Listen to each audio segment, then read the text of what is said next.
questions, just keep them in your head, write them down, and just and be aware that if you do want to speak, we do have booms available, so just wait for them to come to you, and then you can ask a question to either side.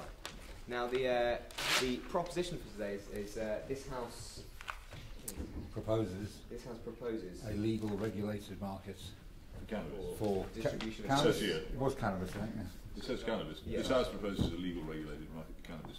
Having said, Precisely. Peter Reynolds here is the chairman of CLEAR, which proposes the use of cannabis for certain purposes, and this is Peter Hitchens, who writes for the Mail on Sunday. You may have read some of his pieces. I know I have. Both are prolific speakers on any number of issues, and this should be a very interesting debate to hear both of their opinions. So I hope you all enjoy it. And I'm just going to explain to both candidates while I take my position as to the rules of tonight, and so you are all aware as well. Okay? Okay, gentlemen, you'll both be given 10 minutes to speak at first. Peter Reynolds will be going first, and Peter Hitchens you'll be going second. I'm going to indicate your time remaining with a series of knocks. One knock will mean that you've got 1 minute left, and 2 knocks will mean that your time is up, and please finish your points. After which we'll be going to a floor debate, floor question time. We'll see how many hands get raised at the time. After that, you'll then be able to answer some questions, and then if we've got more questions to go through, we'll go to a further floor question time or floor debate, and then back to you, gentlemen, for a final summation. Again, everything will be given to you in a series of knocks. 1 minute time 1 minute remaining. 2 knocks for your time is up. Thank you very much, both of you, for attending. We really appreciate your attendance here. Okay, Peter Reynolds, if you would like to start, I really appreciate that. Good evening, everybody. This House proposes a legal, regulated market for cannabis. Why? Because, very simply, it will be of great benefit to Britain. Great benefit. And I will set out in very straightforward terms what the benefits of the policy would be. Now, let's make no mistake to start with, and that is that cannabis affects every single person in this country. 30% of all adults will use it in their lifetime. Something like 10 million people use it occasionally, and 3 million people use it at least once a week. It's a huge proportion of the population. And by conservative estimates based on official statistics, so they're likely to be underestimates, the cannabis market in Britain is worth at least £6 billion per annum.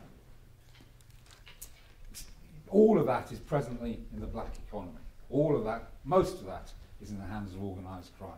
So you can't ignore it. It's very significant. And the effects of the prohibition of cannabis are catastrophic. They result in entirely unnecessary harms to children, to the vulnerable, to the sick and disabled, to communities, to landlords, to electricity suppliers, to police officers. All these people are hurt, not because of cannabis itself, but because of the prohibition of cannabis. And a legal, regulated system would, if not completely eliminate these harms, at least minimise them as much as possible. So as I said, that list of those people who are affected by the prohibition of cannabis wasn't exhaustive. There are many more affected by what is, when you think about it, a deeply immoral, corrupt and futile policy. Amongst those people are actually people who oppose the legal regulation of cannabis. Politicians like Charles Walker, Charles Cocaine for Kids Walker, we have to call him these days. He believes that cocaine is safer for children to use than cannabis. He said so in the House of Commons. Nadine Dorries, journalists, present company accepted, like Melanie Phillips, Simon Heffer, Kathy Gingell, and the rabid anti-cannabis campaigners like Mary Brett, Deborah Bell and David Reynolds. For these people, in their prejudice, or perhaps it's really fear, they stoop to the most dreadful depths. It robs them of their integrity. They exhibit prejudice and discrimination that if it was aimed at somebody who was black or gay or disabled, they'd find themselves up in court on a charge. Cannabis users are subject to the most disgusting abuse. I do predict, with confidence, that in years to come, it will be as politically incorrect to assault somebody verbally for their cannabis use as it is now to attack somebody for being black, gay or disabled. So believe me, we are on the same path as the suffragettes, as the gay rights movement. We are on the path of freedom, truth, and justice. So my objective today is to win this debate, is to win the most votes. But with great respect to Peter, I'm confident of that. I was talking with somebody previously, they said good luck for the debate, and I said, well, to be honest, there's no arrogance in this, because my argument, it's not my argument, the argument is so strong, so powerful, that however poorly I put it across, it's undefeatable. So, I've actually set myself a higher objective. Simply to win this debate, I believe, is not an objective that I find challenging. There's nothing more valuable to any cause than a convert, a new convert, full of zeal, enthusiasm from the insight they've only just understood. So, ladies and gentlemen, my personal goal for this evening is to bring Mr. Hitchens on the side. God loves a sinner, and our arms are open wide to welcome you. I'm not expecting you to pop outside and share a little spliff with me afterwards, because this is the point. A legal, regulated market for cannabis will benefit everybody, whether or not they use cannabis, whether or not they're even interested in using cannabis. So why? I will give you 4 reasons. These are the four pillars of my argument.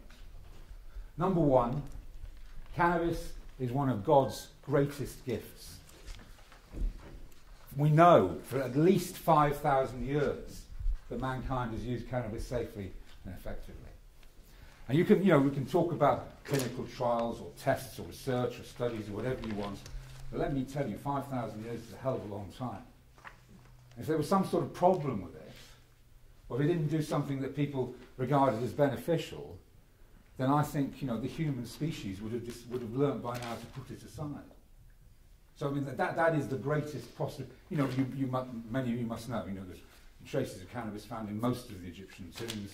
2,500 years ago, I think, is the 2,500 years BC rather, is the earliest archaeological find. But archaeological graduates here can probably give you more information if you need it. So cannabis is one of God's greatest gifts, and it should be freely available to all adults for medicinal purposes, as well as recreational, spiritual, creative, or whatever the words you want to put on it. So my second reason is the legal, regulated market will massively reduce all the harms associated with cannabis. That's the harms I talked about earlier, the harms of prohibition, but there are harms of cannabis itself.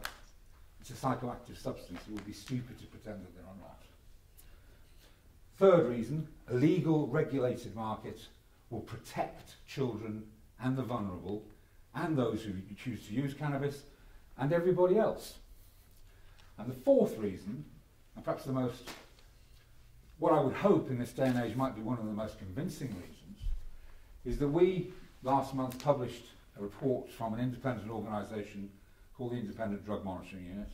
Their biggest customer is the Crown Prosecution Service, so they're certainly not biased in our favour as well. We published a report by them which shows, based on official government statistics, that a legal tax and regulate system for cannabis could produce a net gain to the UK economy of up to £12 billion per annum.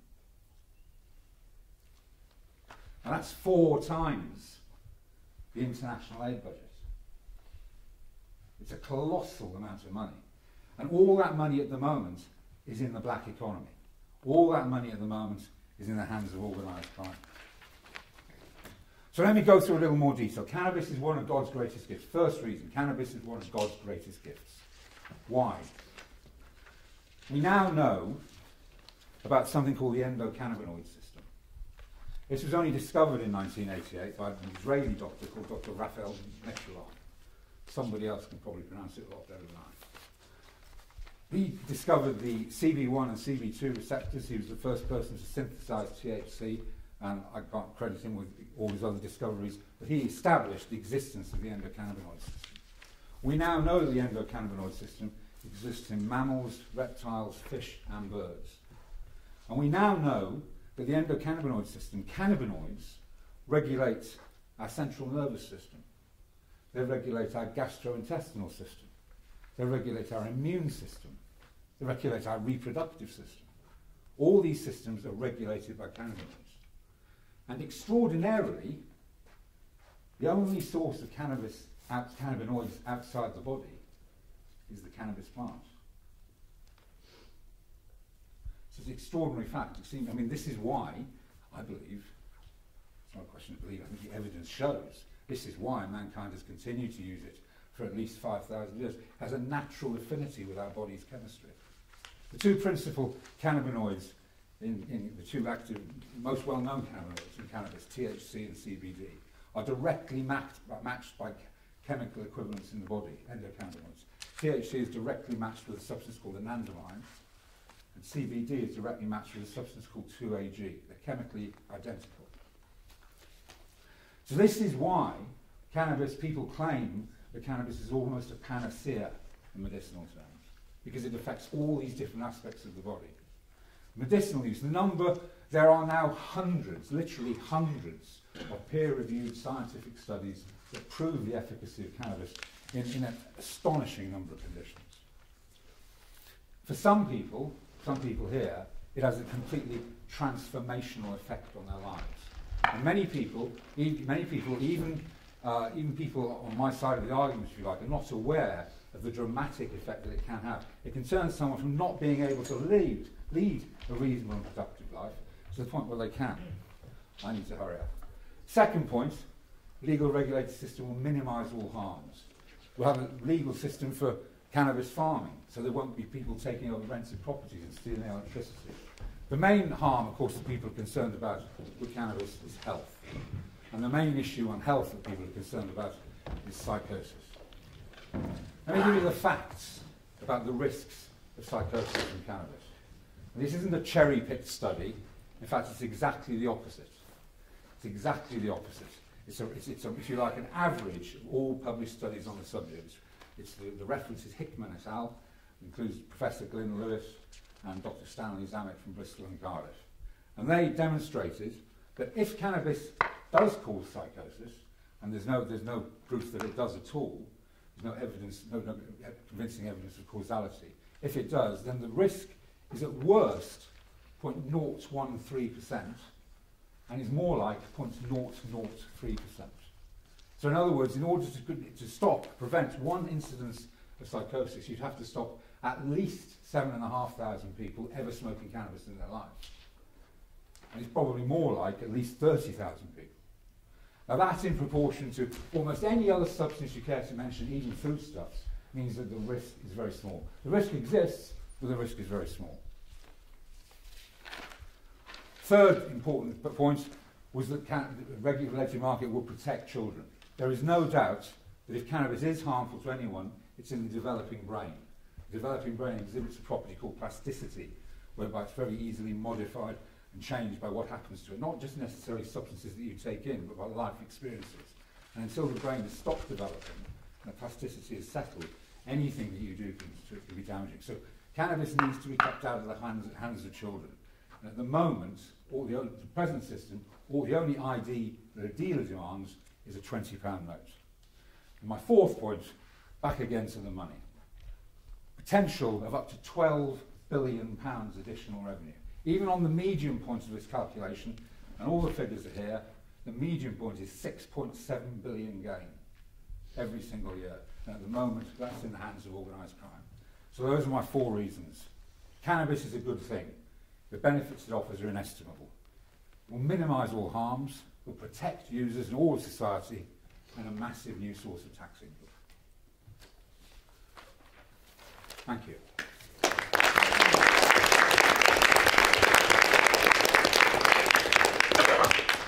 Thank you, Mr. Reynolds, for your excellent speech. The opposition now, Peter Hitchens, if you'd like to stand up and make your point, we'd be very welcome to it. Thank you. Good evening. Peter Hitchens, columnist for the Mail on Sunday, all-round bad person, spokesman for every evil cause on the planet, and this evening spokesman against cannabis, that sainted, wonderful, God-given benefit to mankind. Yeah. Now, I don't actually... you really are going to have to recognise sarcasm when you see it if you're going to survive very long in university. Before I begin, I just would like to conduct a small opinion poll. You are, of course, allowed to take the Fifth Amendment, which doesn't apply here, but quite frankly, since there is no law against cannabis possession or consumption in this country, there isn't any real serious worry. How many people in this room have actually taken cannabis in any form in the past 6 months? Yeah. Right. Now, the next question is, how many of you reckon you have totally open minds on the subject? Great. You're going to have to prove it. So, you didn't laugh at that. I wonder why not. Now, because the question of psychosis was raised by Mr. Reynolds, I'm going to interrupt myself by quoting from the beginning from the Royal College of Psychiatrists, who say, there is growing evidence that people with serious mental illness, including depression and psychosis, are more likely to use cannabis or have used it for long periods of time. Regular use of the drug has appeared to double the risk of developing a psychotic episode or long-term schizophrenia. In the case of schizophrenia, 3 major studies followed large numbers of people over several years and showed that those people who use cannabis have a higher than average risk of developing schizophrenia. If you start smoking it before the age of 15, you are 4 times more likely to develop a psychotic disorder by the time you are 26. The studies found no evidence of self-medication, and it seemed that the more cannabis someone used, the more likely they were to develop symptoms. If you'd like to make a point of information, I'll happily listen to it, but just for the moment, I'd like to continue with my point. Quoting Professor Sir Robin Murray, one of the leading experts on mental illness in this country, who treats in the Maudsley Hospital in South London a very large number of victims of cannabis, and who says, the only good longitudinal data on the incidence of schizophrenia in the United Kingdom comes from South London, where the incidence doubled between 1964 and 1999. There are probably several factors contributing to this, but abuse of drugs is likely to be one. Sir Robin has made absolutely clear statements that he believes that cannabis is connected with the development of mental illness. I don't think that we can be precise about this because of the nature of mental illness itself and imprecise science. But I think that we can at least include in the debate the realization that there is a problem here, and that any substance which has that danger attached to it surely needs to be treated with rather more caution than Mr. Reynolds has applied. Now, the battle against conventional wisdom and against fashion as a substitute for thought is probably the most important one that any free man has to fight, and it is largely the purpose of the institution which you are now at. And I think you should be aware of the fact that although what I am saying here is unfashionable, it doesn't necessarily make it wrong. Now, the national debate on this subject is, for the most part, ignorant and repetitive. We are told by magnificent and exalted persons such as Sir Simon Jenkins, former editor of The Times, which favours cannabis legalisation, that there is a war on drugs, which there isn't. In the very unlikely event of the police taking any action against anybody here for being in possession of cannabis, the most likely resolution of it, as recommended by the Association of Chief Police Officers of England and Wales, is something called a cannabis warning, which entails no criminal record and has absolutely no consequences for the person to whom it is given. That is the absolute maximum disposal of cannabis possession in this country, particularly for first offences. There's no point shaking your head. It's demonstrably so. And there is no serious law against possession of cannabis in this country, and there has not been since 1973, when Lord Hailsham, that well-known Bolshevik revolutionary, as Lord Chancellor, stood up and told magistrates to stop sending people to prison for cannabis possession. You're overlooking growing cannabis there quite drastically. I think that needs to be brought up. Growing cannabis is a serious offence. And this is the point of information. Growing cannabis is obviously separate from consumption under English law. Yes, certainly. Under English law, if you'll let me finish my answer to what you're saying, under English law, in my view, mistakenly, possession and trafficking are separately treated. I think they should be treated identically, but they are treated separately, and therefore it would be reasonable to assume that somebody who was growing it for the purposes of sale, and therefore the law is different. The law for possession is absolutely and utterly feeble and unenforced. Point of information? Oh, all right then. Yes. In 2010, yes, there were 24,666 people sentenced for possession of cannabis, and 346 of them received immediate custody. Yes, well, I think you'll find that in those cases there were other matters actually applying. The vast majority of people, and there were far more than that, who were actually arrested for cannabis possession, themselves a tiny minority of the number the police could have arrested if they'd chosen to do so, were dealt with by, as I say, cannabis warnings. You will not find that any of those were first offences. You will not find that any of those were unconnected with any other crime. You know as well as I do what the position is. Right. So the wording of the motion, if not the wording of Mr. Reynolds' speech, reflects a common understanding by both sides that there is no such thing as prohibition of cannabis in this country. So there is, of course, a part of this proposition that any reasonable person must accept as well. If a drug is to be legal at all, then it obviously must be regulated. Drugs are, by their nature, risky things. If I have a bad headache and I want to buy the combination of paracetamol and codeine that I find most effective against it, then the purchase must be personally approved by a pharmacist. Further up the scale, a GP or a hospital consultant must agree on prescriptions of more potent medicines. They will want to be sure that the dose is measured, that there are clear instructions for use, which I understand, and that I know its limits. And by taking on that responsibility, the law and the state accept that the drug involved, despite its risks, is desirable. This is a major decision. When they get this wrong, as in my opinion they have certainly done in the past, and the drug thalidomide or Distaval is a particular example of this, and may well be doing at present, they have seriously failed the rest of us. So regulation is not a neutral administrative act, but a moral act, and one involving implicit approval. Now, a parallel might be the argument about whether prostitution should be licensed and regulated in licensed premises or remain illegal. There are arguments for such regulation. They are quite powerful. I don't myself accept them, but they come up against the question, can the state and the law officially approve of prostitution? And I think as soon as many people, especially those of you who count yourself feminists here, examine that, you can see that the idea of a legalized prostitution is an outrage against the principles of sexual equality. And many, even if you reject the deeper moral arguments which I would have against it, it's very difficult for the state to regulate things, even if practically, or in purely Thatcherite liberal economic terms, it'll make a profit, as Mr. Reynolds keeps stressing. That it's very difficult to make a decision if you're making laws on the basis of nothing but money or convenience. Now, you would have noticed also that pharmacists don't sell gin or cigarettes. And while, so far as I know, French hospitals still offer wine to newly delivered mothers, the National Health Service does not dispense anything stronger than tea and toast on these occasions. And why is this? It's for the same reason that the state and the law don't recognise or regulate prostitution. Underneath the law lies morality. And in this case, the morality of this country, which many of you will not like, and indeed will quite possibly despise, is that of Protestant Christianity, which is the basis of our laws and customs. If you wish to change the nature of the country and say that it should no longer be that, then you're welcome to say so. But don't disguise this as an act of regulation of a drug. Now, I would like here to quote from something written by Malcolm Muggeridge, somebody who was once famous, when he was engaging in this debate very many years ago, when it was at much the same stage as it is now. He said,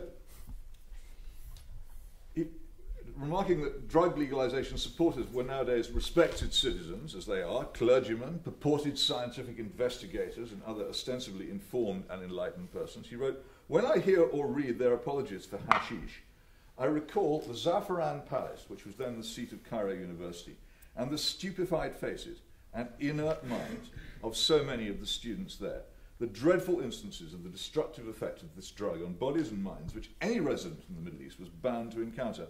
I know of no better exemplification of the death wish at the heart of our way of life than this determination to bring about the legalization of hashish so that it may ravage the West as it has the Middle and Far East."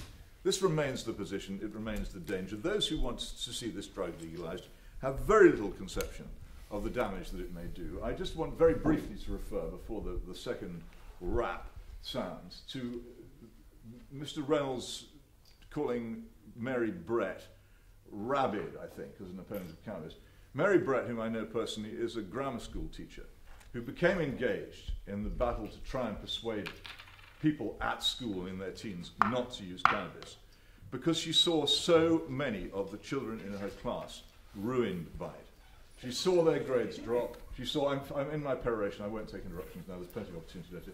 She saw their grades drop, she saw their lives ruined, she saw their prospects destroyed, and she therefore dedicated herself to many, many years of hard and unpaid work in opposing the legalization of this drug. Do you think she did that because it was a nice, God-given, pleasant medicine that anybody can take without damage, or because she observed something which might be of some use to you? I have to finish. Can I just ask what age her students were, sorry? So we're actually coming to Yes, that you now. can. They were grammar school students between the ages of 11 and 18. Anyway. They were. Okay, thank you. We're coming to this in a minute. Thank you very much for your points. Can I try and keep interrupting to a minimum? Thank you very much.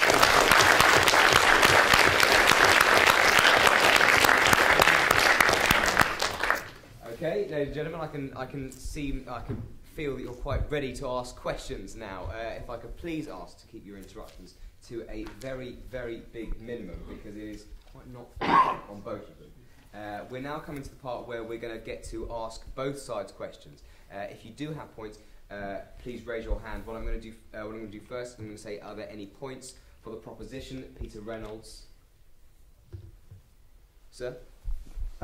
Sorry, you spoke at great length in your speech about the reasons why you think cannabis should be legalised. I was just curious if you could flesh out slightly more the method through which the regulated market would work, because I mean, you spoke about it being prescribed by GPs. Would it also be available for purchase? If so, what regulations and so on? We published last month, and it's available on the CLEAR website, what we call a clear plan for the regulation of cannabis in Britain. Two fundamental ways to look at it, I suppose. First of all, medicinal use, which we would see being regulated, which we would see being used through the same process as any other medicine, regulated and distributed through pharmacies. It can be implemented immediately, because the Dutch government, as an authorised producer and supplier of medicinal cannabis, Bedrocan, will already export all over Europe. And it could very easily, I mean, they export more Italy, I believe, is their largest customer, but they could very easily tomorrow start providing cannabis to patients in this country. Secondly, for the wider population, for recreational use or whatever you want to call it, what the plan proposes is a cannabis inspectorate. This in itself will produce something in excess of 2,000 jobs, and it would involve issuing licenses to people for home cultivation. We suggest that the regulation of that will be based on light output rather on number of plants. It's based on quite extensive consultation with people who know about these things. There'd be, ID would be required to purchase cannabis. The model for regulation in retail would be pretty much the same as alcohol. Again, as I said earlier, I'm not suggesting this would eliminate all the harms of cannabis. I'm not suggesting it would eliminate all children getting hold of it. But it would make the situation a damn sight better than it is at the moment. And it would mean that if people did find... Because there are people who are vulnerable to cannabis. As I said earlier, cannabis is a psychoactive substance. It's potential for harm, clearly. And it does harm some people. There are tragic cases. There are 750 people every year admitted to hospital for cannabis. But there are 3,000 people every year admitted to hospital for peanuts. A lot more peanuts on sale than cannabis. I just thought you might notice that. Okay, gentlemen, and ladies, of course, there are a few of you. Please try and keep your responses to a minimum. We're trying to get through a few. What we're going to do now is we're going to have a couple of questions for the opposition, and we'll also have some in abstention as well. If you think that your question doesn't really propose either party answering directly, you can ask a question in abstention, and both parties will be able to answer. But may I remind you both to try and keep your answers short. So are there any questions for the opposition? Sir. Mr. Hitchens, you mentioned psychosis quite frequently when it comes to cannabis. I've just spent 6 months on the west coast of America, and I did not come across one person that thought I was telling the truth when I told them about the reefer madness that I see in the media in the UK. Where are all the mental hospitals in America, or the reports of them, to back up the claim that cannabis causes psychosis when there are 16 states now that have medical marijuana? Well, I can't give you an answer to that, not having been on the West Coast very recently, but perhaps it was something to do with the people you were moving among, the way you described the alleged coverage of reefer madness, not a phrase known to me. I think the title of a rather silly film, which cannabis users giggle over quite a lot because they think it is the case against cannabis. It isn't. there's a serious case against cannabis, I'll make it to you if you're willing to listen to it. It doesn't sound like it to me. And as for the mental hospitals, I promise you that there will be people in mental hospitals in time to come because of the cannabis they smoked when you were over on the West Coast. They may not be there yet, but they will be there. 5,000 years to get there. Oh, look, I mean, let's just go. This is not back and forth. This is a serious subject. I didn't actually mention the word psychosis. It's not a word I'm particularly fond of using. I think it's too vague. It was the Royal College of Psychiatrists, from whom I was quoting, who used the word psychosis. I think you have to take them as having some serious interest in the matter, don't you? This isn't a back and forth. If you've got a question, ask it. He'll answer it. If you're not happy, fine. You may get a second chance. Okay. I'm here all night for anybody who wants to argue about it. I don't mind. I love arguing about it. Can I well, there you go. Not reply to what he said? No, sir. You can in a minute, if that's all right. We'll be doing this later on. As he said, he'll be here all night. Right. Are there any questions in abstention for both parties to answer? Sir, at the back. Yeah, basically, I just wanted to make the point that sort of growing up in this country, alcohol was obviously illegal and cannabis wasn't to the same extent, wasn't sold in shops. And so therefore I kind of had an objection to going and buying it from a drug dealer, whereas even though I couldn't buy alcohol, I didn't see any kind of problem with trying to get somebody to buy it for me. So if it's available and people can grow it in their homes, how can you enforce that somebody growing it in their home will ask somebody for ID? And because there's already a culture of dealers and sort of petty criminals involved with it, whereas there isn't to the same extent with illegally brewing alcohol, how are you going to crack down on that? Because that's already there and it has been for decades. I think that's a very good point. I think my perspective on that is, I believe that when a regulated system comes about, that initially a lot of people will continue to grow their own. But I think that it will work out in exactly the same way as any other regulated market. When you can go down the road and you can buy something of extreme high quality, you can be given a choice. On the packet, there'll be labelling that will tell you what it contains, etc. Most people are going to do that. You're still going to have some people who want to grow their own, who are, just as there are people who make their own wine or whatever.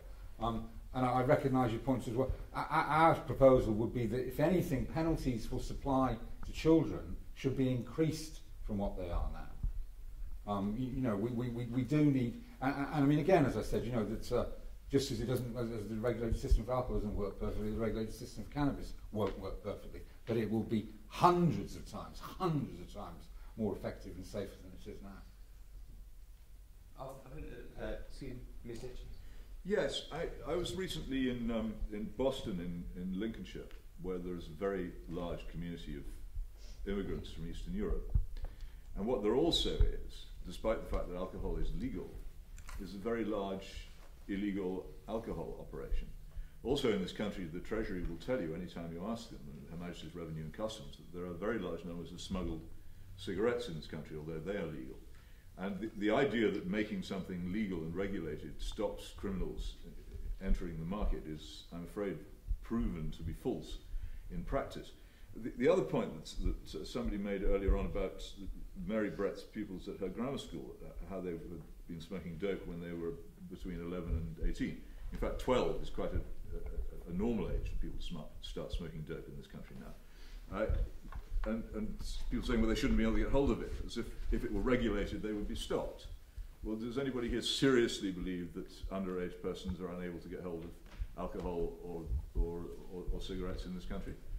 You only need to go a very short distance from here and you'll find people necking litre bottles of vodka in the park who are well under alcohol purchasing age. I don't believe for a moment that regulation would prevent any kind of trafficking of cannabis or indeed other drugs to children. It's fatuous to claim that it is. Thank you both. And now we're going to continue with more questions for the proposition. Are there any more questions, sir?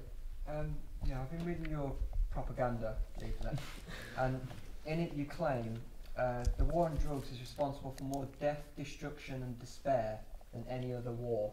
I'm hoping you can clarify what you mean by that, because surely you cannot quite literally mean that the war on drugs has caused more death and despair than the past. I believe so. If you look at the impact the drugs have in every society, I mean, we can talk about several different examples. I mean, the most obvious example that springs to mind is what's going on in Latin America. You know, the fact that because of the demand in the States, the battles that are taking place between the cartels in Mexico, what is it? Something like an average of 15,000 people are being murdered every year, have been for the last 4 or 5 years. You know, on top of that, I mean, you know, when the Misuse of Drugs Act was introduced in this country in 1971, and there was an end to, I mean, we're talking about dangerous drugs now, if you like, because cannabis is not a dangerous drug. Talking about dangerous drugs, when the Misuse of Drugs Act was introduced, there were 10,000. What a point of information. You say it's not a dangerous drug. You said a few minutes ago 750 people a year were admitted to hospital from taking it. That surely does make it kind of dangerous. Well, there were 3,000 people admitted for peanuts. Yeah, forget about the peanuts. We're not arguing about whether peanuts are dangerous or not here. We're arguing about whether cannabis is dangerous. You can't say well, it's a relative 700 people were hospitalised, 750 people were hospitalised for taking it, and then say it's not dangerous and be the same person. Well, it's a relative term. Oh, peanuts okay, are relative, fine. dangerous than cannabis. It's a relative term. The 10,000 heroin addicts, what they call problematic heroin addicts in 1971, when they misuse, there are now approximately 300,000, and that's the result. That's the result, principally the result of prohibition, and this applies across the world. The heroin problem in Russia, for instance, because of prohibition, is booming. The amount of death, degradation, and misery caused by the war on drugs, which has gone on, let's remember, for in excess of 40 years, something more like about 100 years now. It's a colossal number of people. What do you mean by the war on drugs? Pardon? What do you mean by the war on drugs? Well, it's not a war on drugs, actually, it's a war on people. It's a war on people who choose some drugs. Okay. And this is what, when Peter talks about morality, right, this is what is deeply immoral about prohibition. Because what prohibition says is we decide arbitrarily that you, because of your choice of drug, which we can't even prove is more dangerous than our choice, we decide that because of your choice of drug, we're going to put you in jail. We're going to demonise you. Could I respond to the question as well, Chairman, because it's important here? Yes, if you like. Yes, there are two sides of the alleged war on drugs. One is the actually definitely extant effort to interdict supply of drugs, particularly concentrated on Latin American countries. That I don't dispute exists, and I believe it to be a completely futile waste of time. If you're seeking for a cause, if you disapprove enormously of the misery which this has brought to Latin America, which I think any sane person must do, then mightn't you, rather than blaming the attempt, failed as it is, to prohibit the supply of those drugs, mightn't you rather blame the fact that Western societies are full of people who have decided at any cost to obtain drugs which stupefy themselves and which alter their moods, which alter their perception, which alter perception of reality. And actually, this is another thing for anybody in an institution of this kind to consider. If you look at a society and you think there's something wrong with it, there are two fundamental responses. One is to say, well, we ought to change this for the better. And the other is to zonk yourself so you don't care. And it seems to me that the morally preferable one is to change it so that it's better, rather than to zonk yourself so you don't care. And the whole takeover of Western culture by the desire to take drugs, legal or illegal, on a large scale since the 1960s, has actually diverted huge numbers of people from being discontented, and rightly discontented, about the circumstances in which they live, in which other people live, and sent them onto the pursuit of semi-consciousness and worthless pleasure. And it's, if you want a moral argument, that's what this is really about. Can I remind you once again, the ability to interrupt each other, Peter's ability to interrupt Peter, and Peter's ability to interrupt Peter supersedes your ability to interrupt them. So please keep your interruptions to a minimum. They can pretty much. He's very good at it too, right? That's very nice of you to say so. Right, now, despite the fact that Peter Hitchens has just had a chance to talk, it is his chance to answer some questions. So are there any more questions for the opposition, sir? For the opposition? For the opposition, sir. No, not yet. None? Yes, sir, for the opposition? I was wondering if you'd consider the possibility that the ostensible relationship between cannabis use and psychosis is more correlative than causative. That maybe the kind of person who is at a higher risk of developing a psychosis is the kind of person who's more likely to use drugs in the first place rather than cannabis directly causing psychosis? Well, I consider the possibility, but I think that if you asked Robin Murray about it, he would say that he doesn't believe that to be the case, and I don't, alas, have the work with me to back that up, but I'm sure we can find it in correspondence if you want to. There was a study of Australian school children over 7 years, which found that while children who use cannabis regularly have a significantly higher risk of depression, the opposite was not the case. Children who already suffer from depression were not more likely than anyone else to use cannabis. Adolescents who use cannabis daily were 5 times more likely to develop depression and anxiety in later life. So I think the other thing about cannabis, and this comes from individual experience, which you will say is anecdotal, is that I have personally seen the son of a friend of mine descend into the most terrible state of mental illness following his heavy use of cannabis at the ages of around 11, 12, 13, 14. Correlation is not causation, but given the very grave difficulty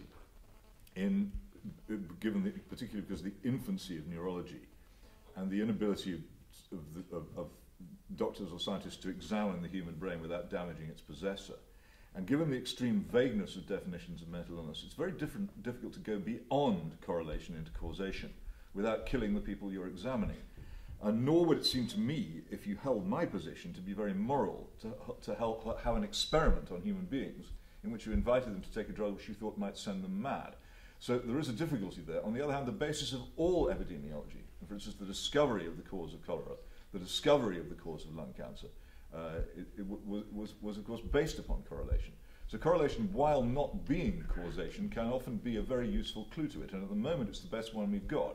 And if I were in the position of starting out on life and wondering whether or not to take this stuff, seeing the correlation which there is, I would be very cautious about it indeed, and I would frankly welcome some cultural help in resisting the fashion which makes it normal for people to take it. It just could be that one member of your circle of friends could end up like my friend's son, now almost inarticulate, having been one of the cleverest people of his generation, and permanently on very powerful antipsychotic drugs to keep him even remotely on a sort of straight and narrow, and quite often in locked wards. This could happen to somebody you know, because they thought cannabis was a soft and harmless drug because they believed Mr. Reynolds. I think that's so irresponsible and so dangerous. I don't think it's a harmless drug. To publicise something on that basis when it has such enormous potential dangers. I don't think it's a harmless drug, and I think the whole point of a regulated system is it would provide a safer environment for everybody. It would mean that if somebody was experiencing problems as a result of cannabis use, they'd be able to go and talk to somebody about it, instead of being anxious about the fact that they were going to get in trouble about it. Both excellent points. Before we go back to Peter, I'd like to take a question in the abstention, one that both candidates can answer equally. Do you have one, sir? Peter Reynolds went on about how we would regulate and distribute the cannabis. We've already got a company distributing over 30,000 plants a year. 2 European companies, GW Pharmacies. There's one company that's doing it already.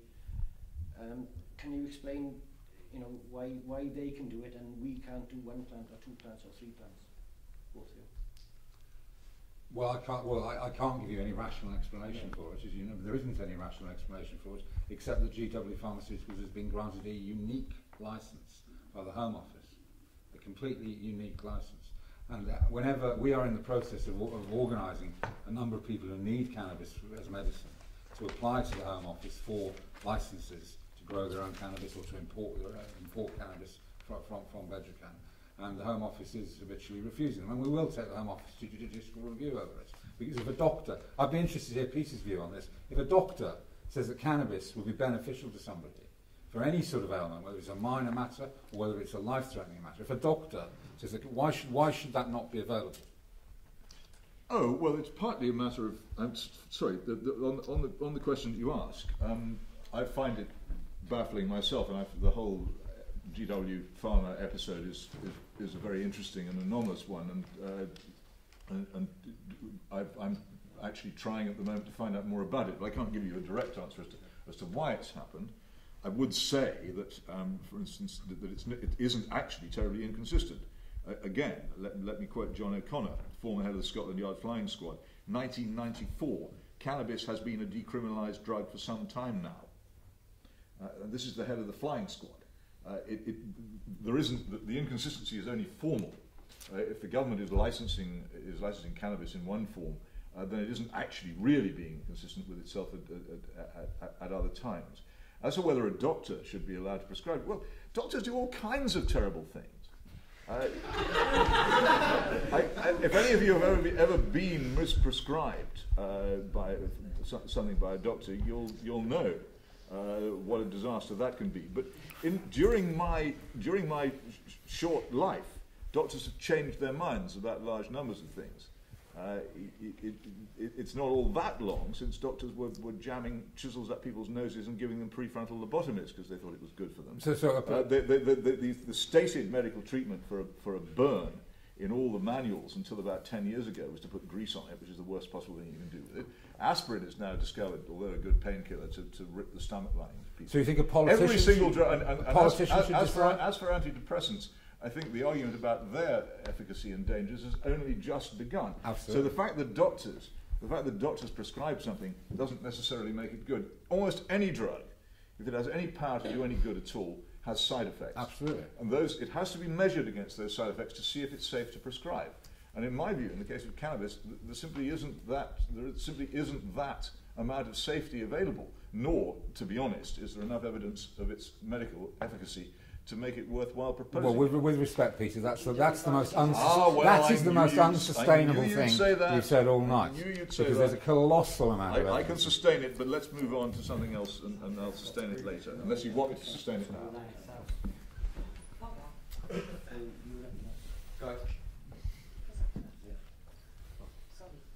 Okay, clearly there's quite a lot of contention in the room, which is that was the idea. That's why I came. It'd be very boring if there wasn't. So what we're going to do now is we're going to do one more back and forth. We'll have questions for the proposition. We'll have an abstention. We'll have a question for the opposition. Then we'll take a few points from the floor, a few general points. It can be an idea. It can be a point to either side. It must be brief, and then we're going to go to our summations for both sides. Okay. We're gonna try, but we'll make quite a few points so that we can actually keep things going a bit.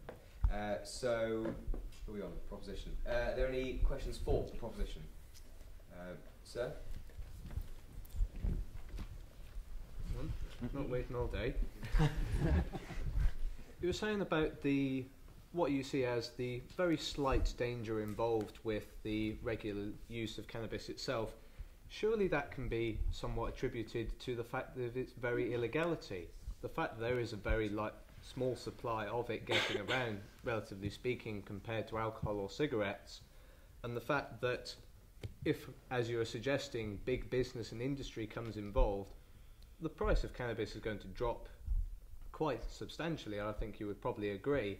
And you're still saying that with this feasibly huge increase, the amount of cannabis that people have access to, that the actual risks would not become quite significantly more apparent than they are in the slight dose already taken.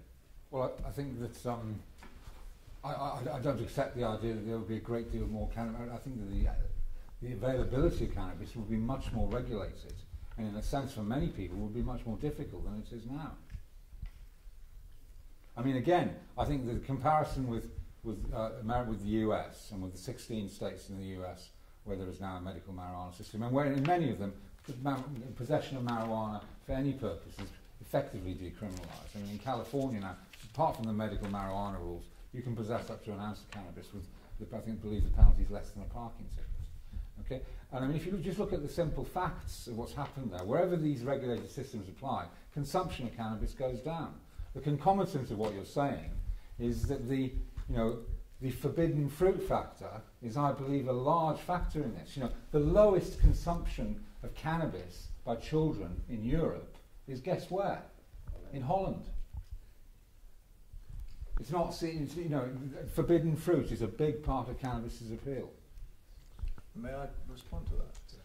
Thank you. It's very difficult, it seems to me, and I would have thought you would agree with this, it's very difficult to measure the level of use of an illegal of course drug. Yes, of course. A reliable figure seems to me to be rather hard to come by.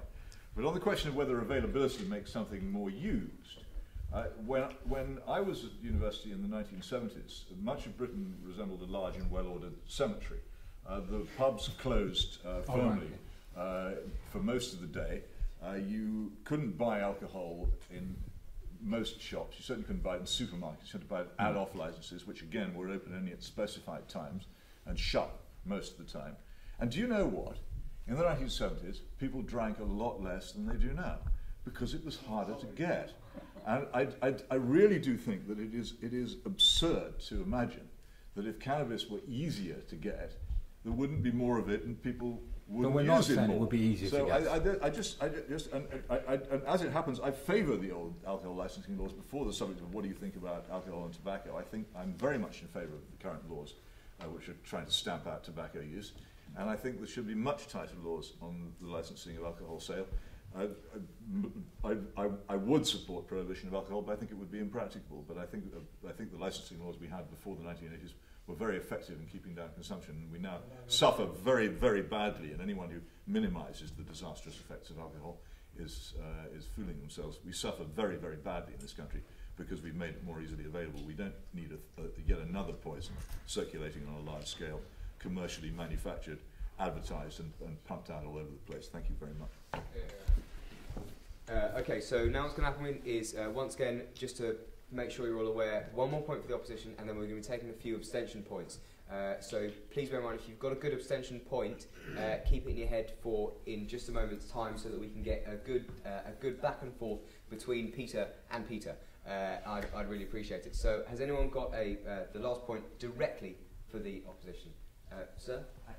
You talked about a 12-year-old child using cannabis and it destroying its life. Why do you think he couldn't get alcohol? I didn't say he couldn't. Why do you think he chose that? Well, cannabis over alcohol? Because it was readily available at the school he attended. Not it, he. Because it was illegal and he couldn't get fake ID for it, like you have to do with alcohol. Well, I dealt with that a moment or two ago. Do you really honestly believe that children are prevented from getting hold of alcohol by ID cards? It's about minimisation, because they're isn't not. it? You reduce as much as possible. I was making a TV programme in a park in Birkenhead, not all that far from here, a couple of years ago, and it was full of 11 and 12-year-olds with bottles of vodka. I'm not saying the fact that it is illegal does not make it more readily available. The fact that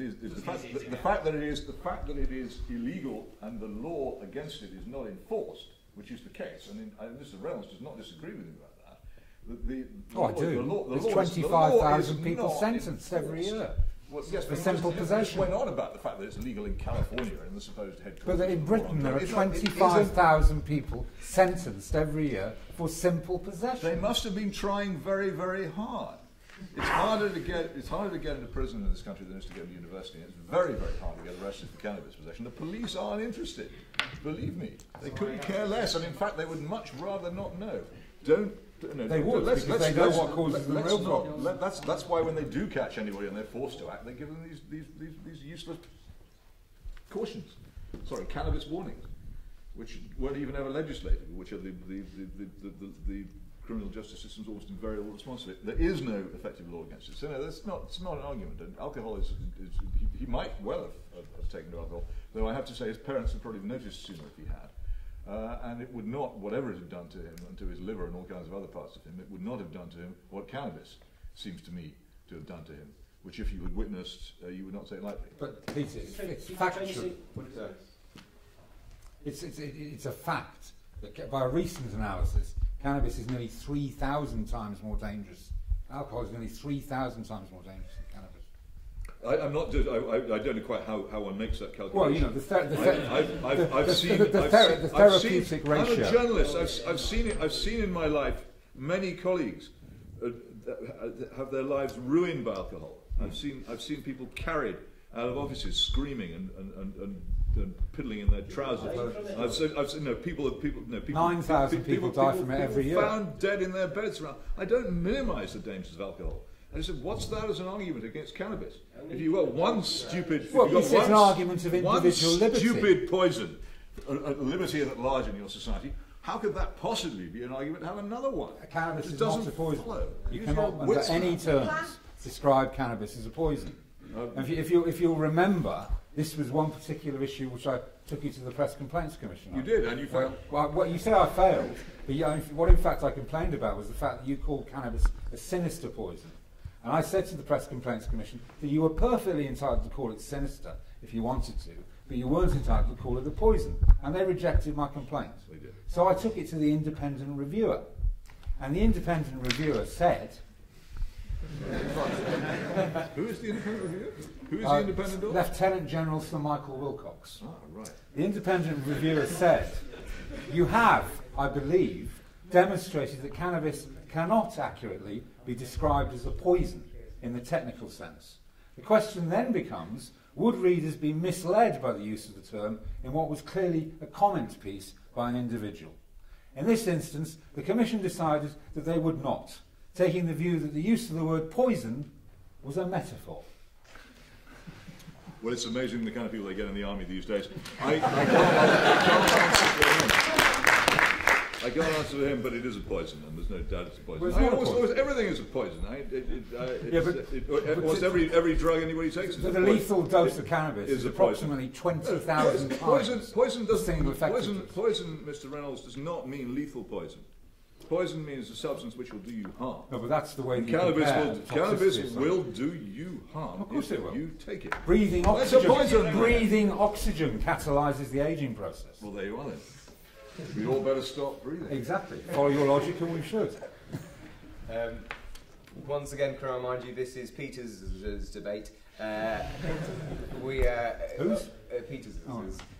We will, of course, have contributions from the floor, but let them speak. And to both the candidates, let each other speak. You've both got excellent points to make. I thought we were being very polite to each other, actually. So too. Yes, it was getting a bit quick, I think, so let's slow things down a bit. Can't keep up. What do you want, slow? I don't want anyone to get hit in here, and I know it's going to be me. So, right, so more points for the abstention that both parties can answer. Sir? How do you view that marijuana has its limits to recreational use where it comes to economic inactivity, with, say, unemployed people smoking it, not really taking part in society and not really pushing themselves forward to be, how do I say, a working member of society? What would have been called the amotivational syndrome? Yeah. Is that what you're saying? Like with people that smoke it and don't really push themselves forward in life, don't have any ambitions. That's because of probation again. Well, that's going growing, not I think there are people like that in the world, and for some people cannabis might affect them that way, and for some people eating too much oxtail soup might affect them that way. There's no data, no basis in fact or evidence to support the idea that cannabis causes that sort of thing. Obviously, if you sit around all day smoking dope and don't get off your arse, and do something with your life, then you're going to have a wasted life.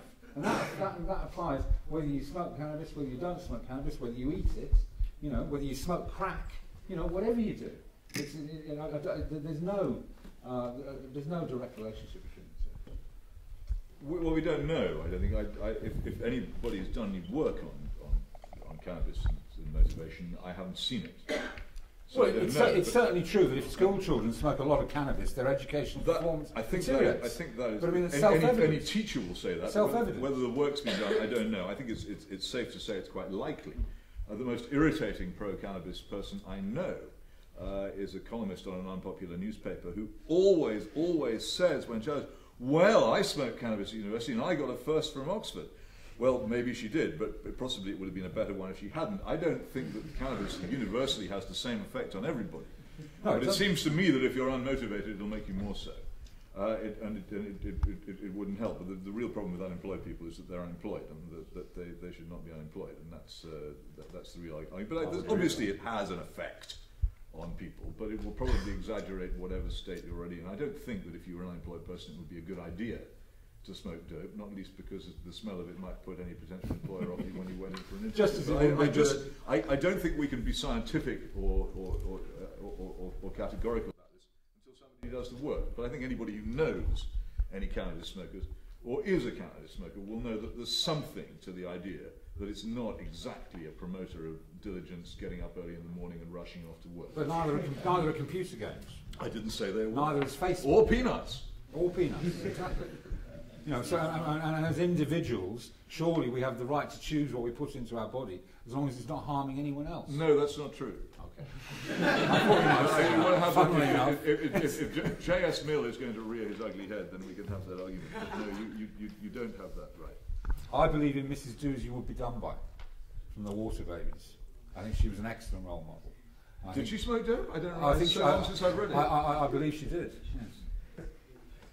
Okay, we've got more points in the abstention for both sides, sir.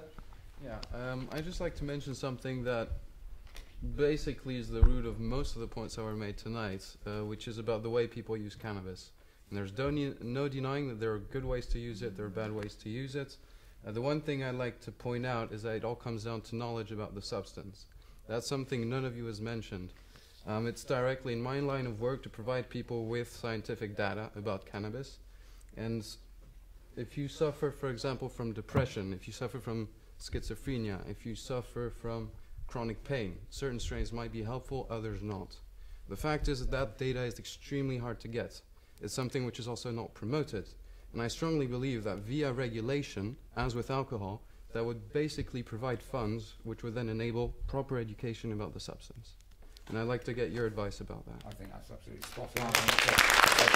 It's beautiful, the demonstration of one of the benefits of regulation. Well, the half of what you say makes sense, and the other half doesn't.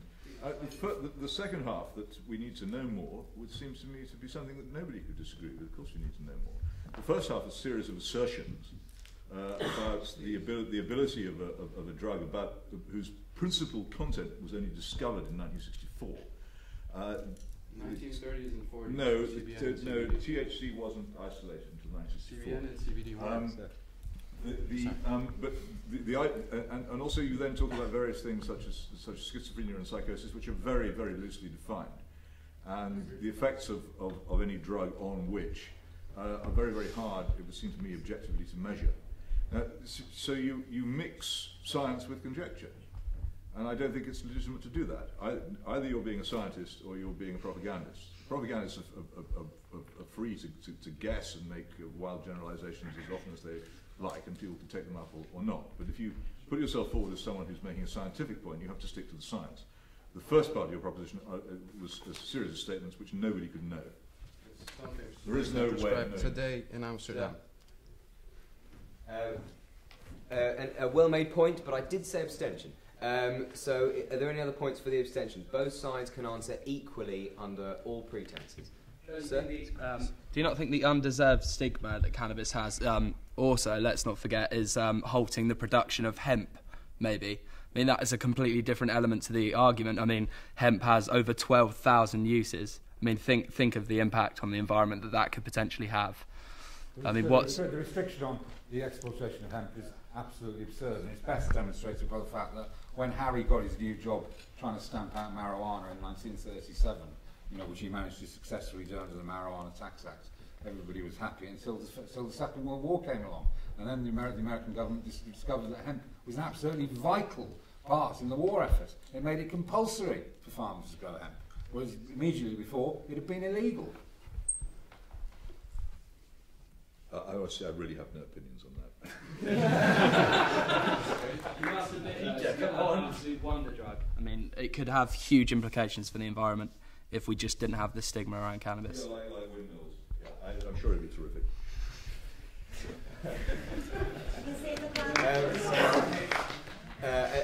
An excellent point on abstention, despite the fact that not everyone could answer it with equal opinion.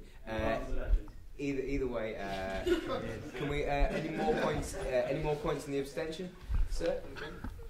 You good? Regarding what seems to be a key point of your argument, specifically the medicinal purposes of cannabis itself, surely the statement can be brought probably to either side. There's your opinions on it. The use of things like opiates and steroids, which are widely a part of certain drugs and pharmaceuticals that are used widely in this country and in many countries throughout the world. I'd just like to get your opinions on both how cannabis relates to specifically as... Well, I mean, the remarkable thing about cannabis is that, I mean, whereas things like opiates and cocaine, if you like, I mean, have very narrow therapeutic uses, very narrow range of uses. Cannabis, for the reasons that I explained earlier, what we now understand about the endocannabinoid system and the way the different cannabinoids work, has applications across a vast range of conditions, whether it be pain, whether it be mood, whether it be appetite, whether it be, I mean, one of them, MS is the most well-known example of how cannabis helps, and it's popularly understood, I think, by many people that it alleviates some of the symptoms of MS. Okay, but what is not well known is that cannabinoids are fundamentally involved in the production of a chemical whose name I cannot remember, but is directly implicated in the repairing of the myelin sheath. And it's the destruction of the myelin sheath is what multiple sclerosis is. Similarly, cannabis has an absolutely remarkable effect on Crohn's disease, which is a terrible disease of the gut-based autoimmune disease, where causing ulceration within the gut.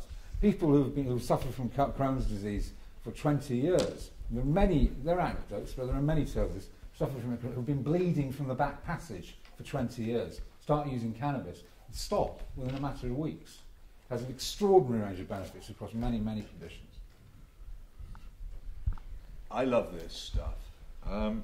It's the most brilliant piece of propaganda ever invented. And I can give you the origin of it. It's an interview with Mr. Keith Stroop, who was then the head of the National Organisation for Marijuana... Reform of the Marijuana Laws. Is it Reform of Marijuana? National Organisation. You probably know him. February the 6th, 1979, interviewed in the Emory University magazine, The Emory Wheel. They asked him, how is normal utilising the issue of marijuana treatment of chemotherapy patients?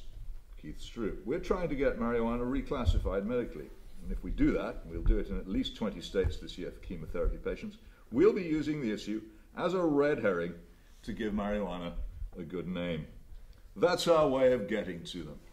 Keith Stroop denies this. He denies it, but alas, I knew you were going to say that. Well, he does deny. So I have his denial here, and I can show you, because you can have one of my many copies of the original, in which his denial is shown to be false. Thank you. What he says is, I might well have said that the medical use issue was a red herring because it diverts attention away from the larger issue. I think you'll see that that's not what he says. In fact, it's not the case at all. He also thought that he actually said it in a speech or article, but in fact it's in an interview given to a very sympathetic group of journalists from the Emory Wheel. So I wouldn't pay much attention to the denial. Now, as to the question of marijuana and its medical use, and there's no question at all that under some circumstances marijuana will offer relief of symptoms. All kinds of things will offer relief of symptoms. For instance, I have a hereditary tendency to glaucoma. My father developed it, and it's a disease in which I take some interest, and there's no question that if I developed glaucoma and smoked a lot of dope, then the symptoms would be relieved. I would, however, be too zonked to take much advantage of the relief thus given to me. I'd be able to read, but I wouldn't be able to make sense of what I was reading. Well, that doesn't seem to me to be. That doesn't seem to me. Doesn't seem to me to be. Let me continue. Now, on multiple sclerosis. But it's nonsense. On multiple sclerosis, well, it's not nonsense. It's sense. The clinical trials of marijuana on multiple sclerosis have proven to be difficult. And this is the American Multiple Sclerosis Society talking, not me. Proven to be difficult because blind studies are impossible. Because, of course, you can't give someone marijuana and someone else a placebo without people pretty quickly spotting that they've got the marijuana and the other guy hasn't. So it's very difficult to avoid the subjective problems which can get in the way of proper objective testing. Now, the other thing is, it didn't provide objective improvements in spasticity.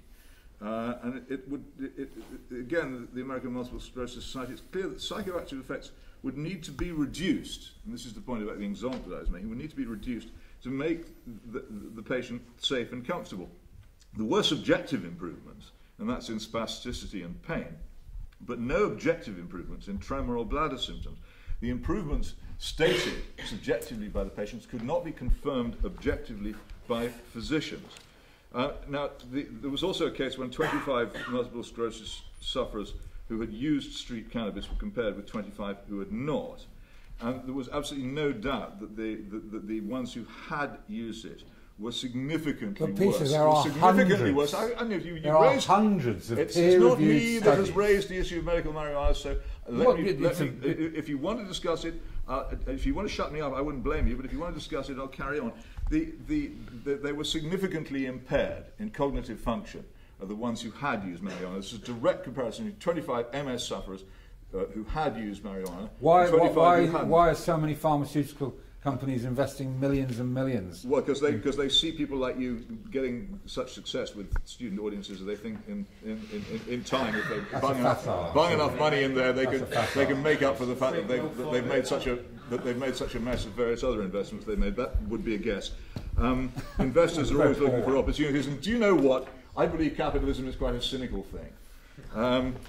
After all, there are people who make lots of money out of people giving themselves lung cancer, and people who make quite a lot of money out of people getting themselves drunk and getting cirrhosis of the liver. Why not make quite a lot of money out of people getting psychotic? Prove the beneficial effects of cannabis. Yeah. Now, the Glaucoma Research Foundation says that there are safer and more reliable medicines than marijuana, which achieve the same effect and which are more effective. Such as? You'll have to check with the Glaucoma Research Foundation, but that's what they say. I imagine they'd know. I'm sure we can have an email correspondence about it if you're really interested. Do you suffer from it? I don't. Right, not really then. I might, so I'm more interested than you are. And there's another big problem, of course, with glaucoma, which is that marijuana use tends to increase the heart rate. And glaucoma tends to affect older people in whom an increased heart rate is not necessarily a good thing. But I won't dwell on it. Well, the point that I'm making is that, of course, you can make a case, largely in symptomatic relief for marijuana, but as with any other drug, does it justify the risk that you would take with your mental health in taking it? But the risk with mental health is tiny. And also, I return to the point that one of the chief propagandists for this drug many, many years ago admitted that the whole medical argument, which has, I say, been incredibly successful, particularly in, 20 states plus the District of Columbia? 16 states. Have now legalized it for medical use. It's been incredibly successful, but it was stated to be openly by its own propagandists, stated to be a red herring from the beginning. It was then, it is now. Well, what Keith Stroop says. I knew that would make them cross. Well, what Keith Stroop says cannot be. Well, you've got a copy of it then. Well, fine. Say Keith Stroop did that in the normal to actually implement the 16 states medical marijuana laws. I think he could be credited with some of the achievements. But there are hundreds of doctors across the states. I know there are. And as we said before, doctors aren't always... But surely they're better qualified to judge whether something's efficacious than you are.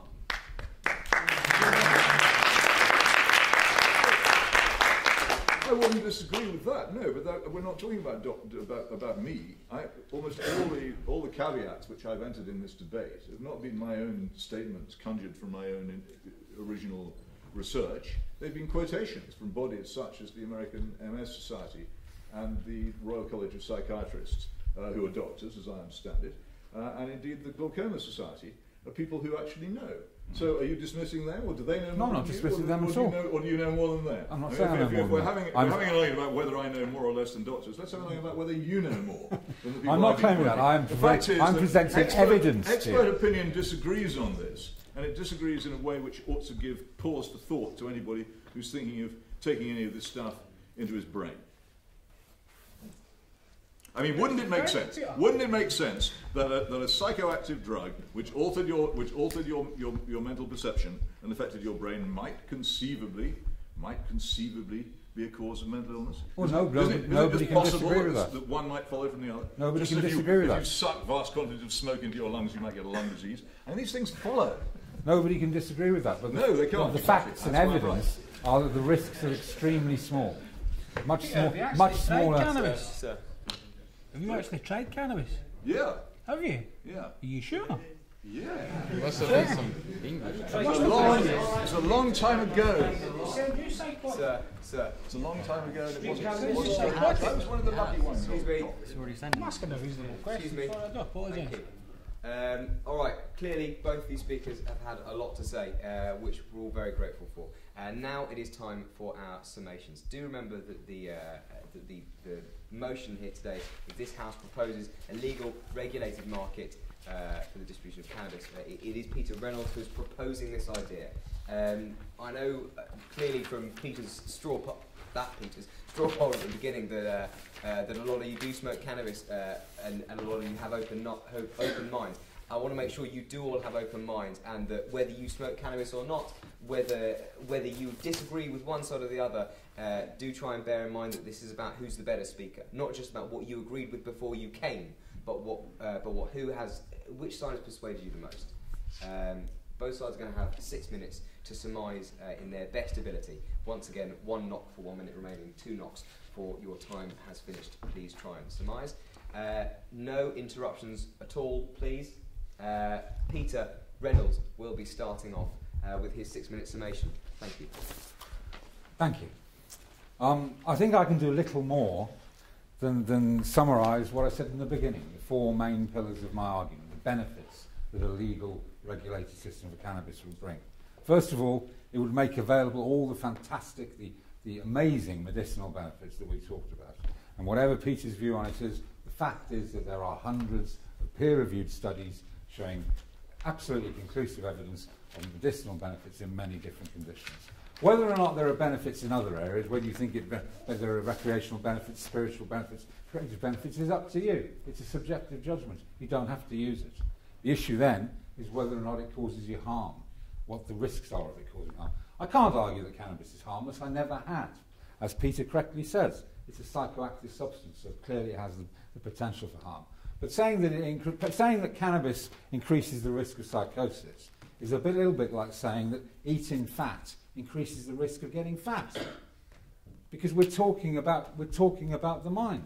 What matters is the relative risk, and the relative risk of cannabis causing psychosis or mental illness is tiny. But whatever harms there are, if we want to do something about them, the best way to do that is to bring the market under regulated control, where if people have a problem, then they're able to go and speak to somebody about it, get the advice they need, without being concerned about the fact that they're breaking the law, where they can be provided with proper advice, proper facts and information. And the fourth point was the income. I mean, all this money at the moment, the 6 billion approximately, which is being spent on cannabis in Britain, is going into the hands of organised crime. It's all in the black economy. It's completely absurd that the government abandons that huge amount of revenue to organised crime. And obviously it offers the potential to fund the system itself and to assist with the minimisation of harms. To deal with some of Peter's specific points, I mean, where are all these victims of cannabis? Where are they?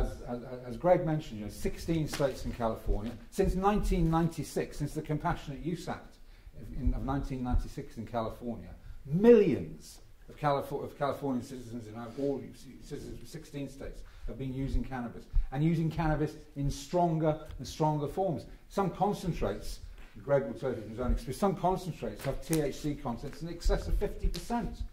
And the fact is that there is no evidence of any increased mental illness or psychosis or schizophrenia or however you want to define it in these states. No evidence of it at all. You know, the massive increase in cannabis use in the 60s. Where are all the victims of this now? Where are they?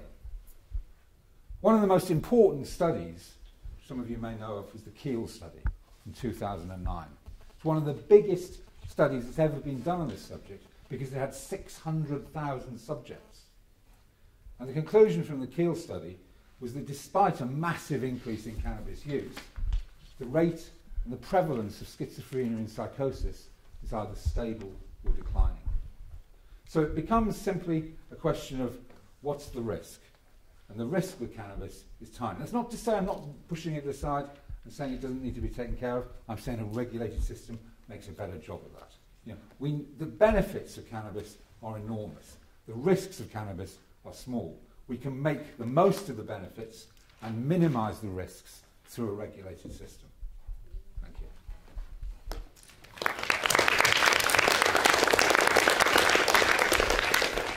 Thank you, Mr. Reynolds. Mr. Hitchens, your 6 minutes. Thank you. I'll try to be as brief as I can.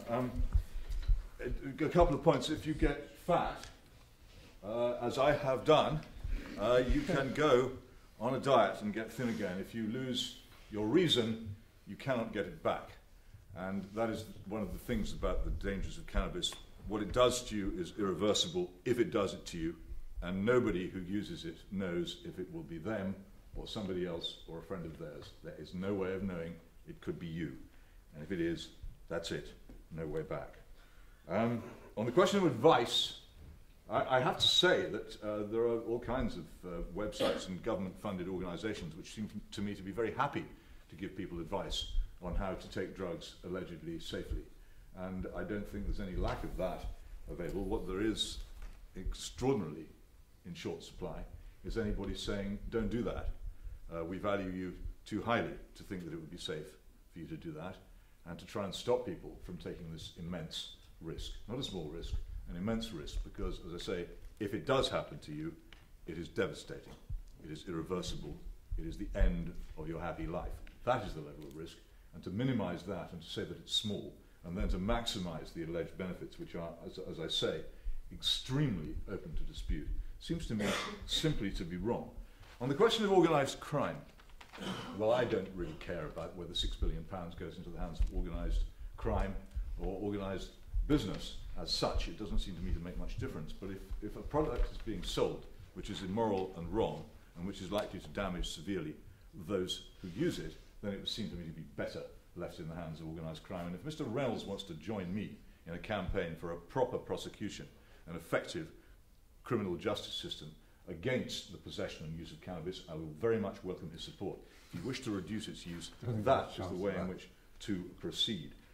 Now, if you really care, then he would. Now, he then says, in complete defiance of facts which I've adduced about evidence of whether cannabis does in fact promote medical illness, the longitudinal study of South London, which is cited by Robin Murray, shows clearly that in the period 1964 to 1999, the level of schizophrenia in South London greatly increased. What was going on in that period? I'll tell you what was going on in that period: the 60s revolution and the enormous spread of cannabis use in our society. You may find another correlation if you like. I don't know. I know that in the years between Richard Doll's original discovery of the lung cancer link with tobacco and now, huge amounts of effort were devoted by the tobacco industry and by smokers to pretending that there was nothing wrong with cigarettes and that cancer was caused by air pollution. That is now forgotten, but it was so. The same sort of dismal excuses and claims of health benefits, exactly the same, were made by the tobacco industry and its victims as are made now by the cannabis industry and its victims. Bear that in mind when you think. As for the Keele study was based on the General Practitioner Database. The General Practitioner Database covers 95% of the population of this country. Who are the 5% who are not in it? Well, they are the people living in multi-occupation. They are the people who don't have jobs. They are the people who don't have settled lives. They are the people in doorways who are the victims of cannabis. And the other thing about measures of schizophrenia, the American Psychiatric Association's DSM, which defines mental illness, some years ago defined schizophrenia very differently from before. And as a result, what happened? Diagnosis of schizophrenia reduced. It wasn't because the disease changed. It was because the definition changed. This happened to be round about the same time that cannabis use was increasing. So again, these things are questionable and need to be questioned as arguments for saying that we should be complacent about this, that there is nothing to worry about. I hope that none of you will have the personal experience that so many people known to me have had of seeing what can happen to somebody who thinks that cannabis is safe and soft and sweet and nice and ought to be legal. I hope that you won't have that experience. I've had it for you, and I can tell you, all this is a lie. It is a poison. You should reject this motion.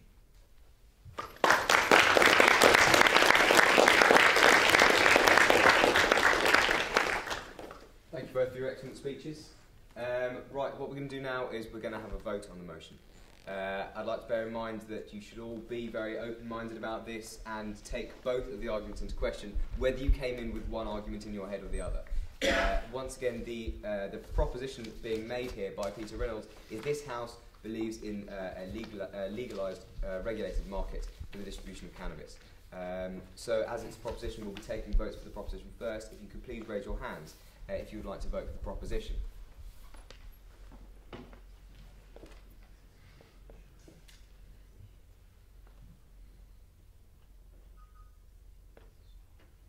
Okay, thank you.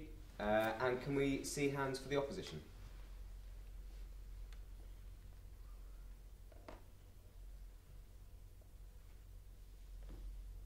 It's remarkably close. And in the abstention? I'd like to say the abstentions have it. They don't. The proposition has it by 6 votes. So everyone, I'd like to congratulate Mr. Reynolds on his victory.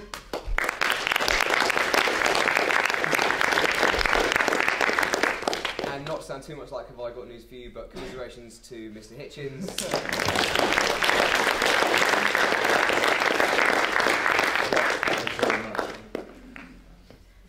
So once again, I'd like to thank both our speakers for coming along. It's quite far from London, so they've made quite a trip up here, as it has been for many of you. Thank you all for coming. I really appreciate it. Hope you've had a fabulous time. So thank you very much. Round of applause for our speakers once again.